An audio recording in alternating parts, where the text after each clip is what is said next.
Bon, voilà ce qu'on va faire.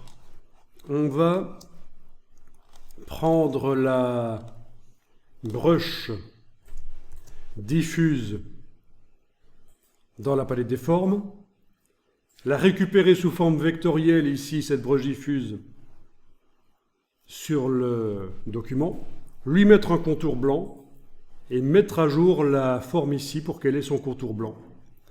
On va le faire ensemble, vous allez voir, c'est clair. J'ai donc cliqué à côté de tout avec la flèche noire, rien n'est sélectionné. Je vais prendre la brush ici, la déplacer sur le plan de travail. Donc là, je suis vraiment en train de vous montrer qu'on peut mettre à jour une brush et ça va se répercuter sur les éléments qui utilisent cette brush. Voilà. Donc, je vais zoomer là-dessus pour voir à quoi ça ressemble. Et ceci dit en passant, ça marche comme ça aussi pour les motifs, pour plein d'autres choses, des symboles. On peut les récupérer comme ça en les glissant de la palette vers le plan de travail, les modifier, puis faire la mise à jour comme on vient de faire, comme on va faire. Bon, qu'est-ce qu'on a ici? On a deux formes vectorielles. Avec la flèche blanche plus, en cliquant à côté, je peux activer l'une ou l'autre. Bon, ça c'est une bête ligne. Ce qui m'intéresse, c'est celle-ci, à laquelle je vais ajouter un contour blanc qui va se mettre à l'extérieur.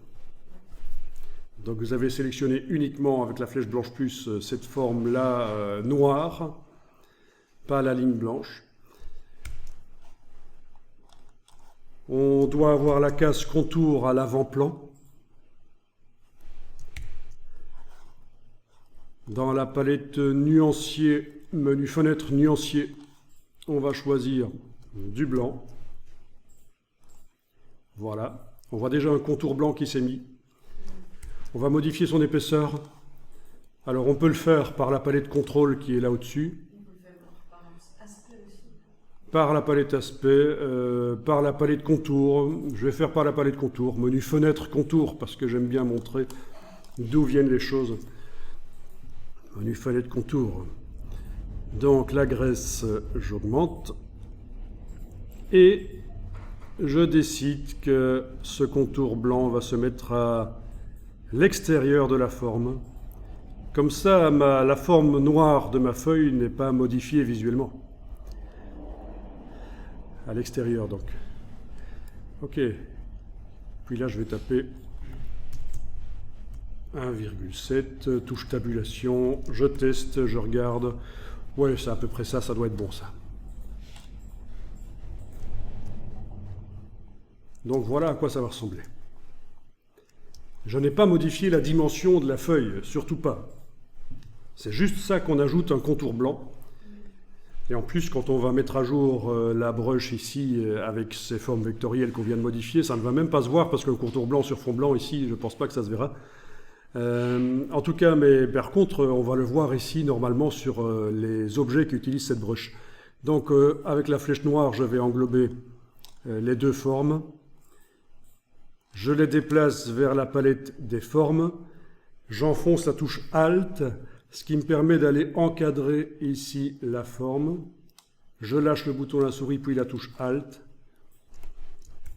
Je clique sur OK. Voilà. Je dis appliquer au contour. Et voilà, ça a fonctionné relativement. Elle est devenue trop petite.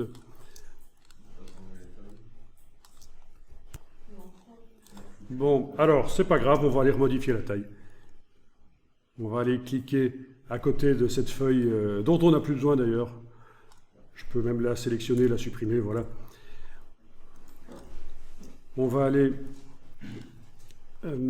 double-cliquer sur la brush diffuse dans la palette des formes. En principe, la taille aurait dû être conservée, mais bon.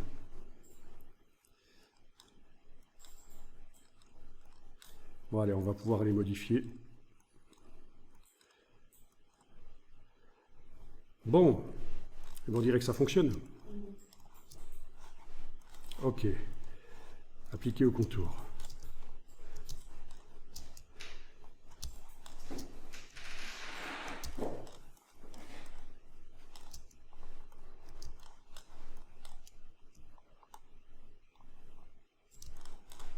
Donc là où elles se superposent, maintenant, on va voir. Donc c'est bien. Alors, la broche ici qu'on est en train de faire, elle n'est pas géniale, mais après ça ouvre plein de perspectives. Vous utilisez d'autres objets, vous allez pouvoir faire quelque chose de mieux. C'est technique ici, et c'est pas évident. C'est déjà de l'Illustrator un peu, j'aurais envie de dire avancé, mais en fait c'est plutôt de l'intermédiaire. Ça dépend à qui on se compare. Mais c'est vraiment utiliser la pleine puissance du logiciel Illustrator moderne, quoi.